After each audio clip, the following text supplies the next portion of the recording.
Hi there, and welcome back to the channel. I'm the GCSE science teacher, and in today's lesson, we'll be learning about efficiency.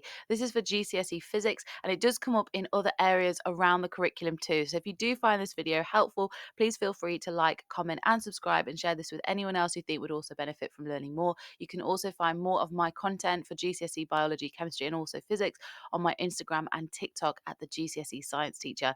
So let's get started. The question of the day is spot the difference between these two images, and hopefully you've realized that one of them has lots of lines coming out of it and the other one does not. Well, what do those lines actually mean? This is all to do with the amount of heat that is transmitted. And essentially, this means how efficient those light bulbs are. You can think about light bulbs being efficient because they are able to either transfer a lot of light energy, but also some of them can transfer a lot of heat energy as well, which can make them quite dangerous if we were to touch a lamp and it was very hot. And that's why a lot of light bulbs have actually been changed over the years to what we call an LED, or a light emitting diode type of light bulb. Essentially, they are a lot more efficient, meaning that they don't transfer a lot of heat or thermal energy to the surroundings.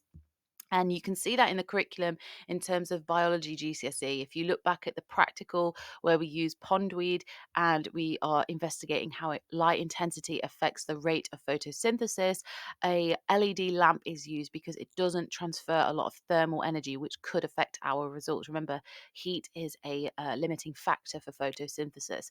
So there are other links to this particular topic around the curriculum. It's nice to make those links in our minds.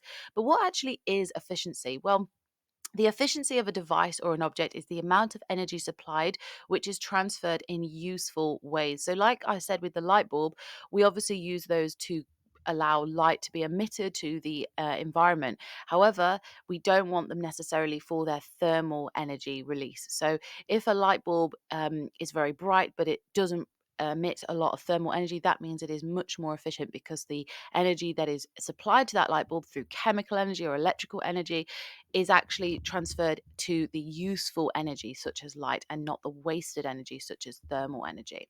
Now, in the exam, you will be given two different equations on your equation sheet regarding this. We'll go through them, but it doesn't really matter which type of physics exam you are doing, whether you're doing higher combined or foundation combined or triple science. You will be given the same equation sheet and it will be there in the exam, but you do need to know how to express your answer as a decimal but also as a percentage as well if needed. So these are the two equations that you're given.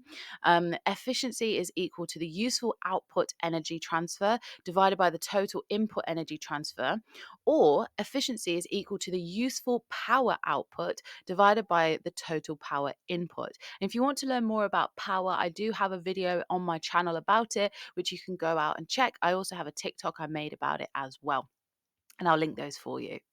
So, if we were to do an example, this is kind of a typical question you could get asked. It says a battery operated power drill uses 530 joules of chemical energy. Only 450 joules of kinetic energy was generated by the drill. What is the efficiency? Now, notice in the exam, you obviously won't get the question in a coloured way. So I've done this myself, which is often what I ask my students to do to clarify what bits of information you're given and what bits you need to actually utilize. So I've circled it, I've highlighted it in the question. I've then written out the equation. Remember, you were given this in the exam. And then underneath, I put in my numbers. So the useful output energy transfer is 450 joules. Okay. And this is divided by the total input energy transfer, which is 530 joules in the question. And those are divided to get an answer of 0.85. We can leave it like this. If you wanted to do a percentage, you times it by 100 and you'd get 85%. So it's quite an efficient drill. 85% is not bad, but there are more efficient objects, if you will. Um, Here's a go for you. Answer below. What do you think the answer is? Comment. I always like to hear from you. So have a go at that one. I'll read it out to you in case you are just listening to this. A portable speaker converts 170 joules of electrical energy into 25 joules of sound energy. Calculate its efficiency and write your answer as a percentage. Something to be aware of before I do move on to the last slide is just to really consider how you are writing out your answers. Remember, we're scientists, so we always want to give evidence for everything we are doing. doing, which is why we ask you and your teachers ask you over and over to make sure you show you're working out. If you write it in a calculator, you've got to write it down on paper too. So just be aware of that. And also don't forget your units. Super important. In the case of efficiency, there isn't really a unit for this unless you're using a percentage. Okay. So, any of you who are higher tier students, okay, if you're doing the higher tier exams, okay, you also need to know how you can increase efficiency. And the three ways are as follows. So, you need to use either thermal insulation. If you want to learn about insulation or insulating materials or the required practical, check out my channel. I'll link that below for you as well. You also need to be aware that you could add a lubrication like an oil to a mechanism that can actually increase the efficiency.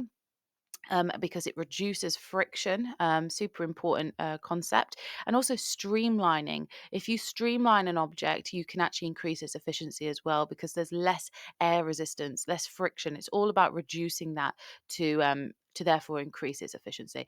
And thermal insulation, I didn't really describe it, but just as a quick brief overview, prevents the thermal energy being transferred to the environment, so therefore increases efficiency as well. I hope you did find that video helpful. If you did, feel free to like, comment, and subscribe. Like I say, it'll be great to have you in our little community. You can also find me on TikTok and Instagram, like I said as well. I've been the GCSE science teacher, and you have been curious. Thank you so much for your time, and I'll see you in the next one. Bye.